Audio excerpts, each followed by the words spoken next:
Hello, what's up? Hello Philippines, hello world. Andito na naman po tayo para mag-react at mag-comment dito sa isang video.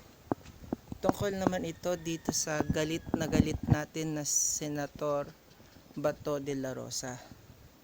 This is about dito kay Maharlika na ang dami-daming pinagkakalat dito sa social media na may mga napatunayan nga na fake news, mga fake documents ang inilalabas niya.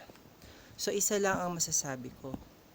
Kahit nakatotohanan ang hawak nyo at yung mga sinasabi nyong alas, wala pa ring laban yung alas nyo. Kasi ang hawak ni Marcos ay ang dos ng diamond. So mapupusoy lang po kayo. So ang nangyari niyan is parang yung nangyari rin nung panahon ni Duterte, di ba? Yung nangyari kay Laila de Lima. Tingnan nyo anong nangyari.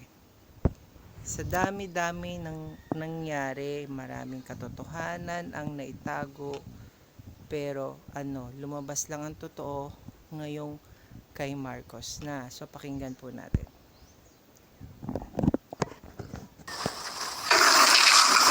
Invite Maharlika. Sabi mo, physical presence niya. Kailangan dito. At saka yung iba. Sino pa yung invitahan natin? Sir, si dating Executive Secretary of Paquito Ochoa. Pakito Ochoa. Dave. Dating Executive Secretary. Dave Curioso. Curioso. Contractual. Tapos si Ms. Maharlika at si Attorney Delgado, sir. And please tell them that their presence, napaka-importante ito ha. Sa kagagawan ni Maharlika, ang daming mga nadadamay na tao. So, hindi na nila alam ngayon kung sino sisisihin nila. Magsisisihan yung mga yan eh. Ba't kasi dinamay mo ko? Anong nangyari? Bakit kasi kung ano-anong inuungkat nyo?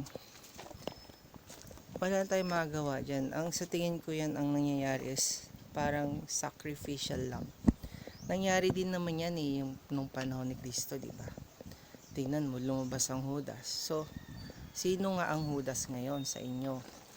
So, kayo-kayo nagkakampihan, kayo-kayo rin ang nagtitirahan. Hindi nyo na alam kung anong dapat yung gawin. Kasi, sa paninira, hanggat hindi nasisirang isang tao, hindi titigil ang naninira.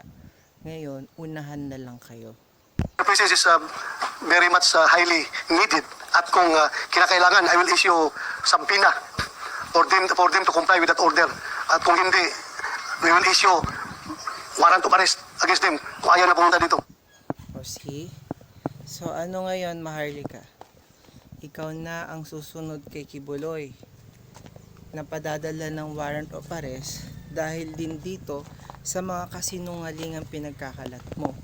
Or kasinungalingan ba masasabi natin or may katotohanan? Wala tayong magagawa. Hindi kayo ang may hawak ng dos na diamonds ngayon.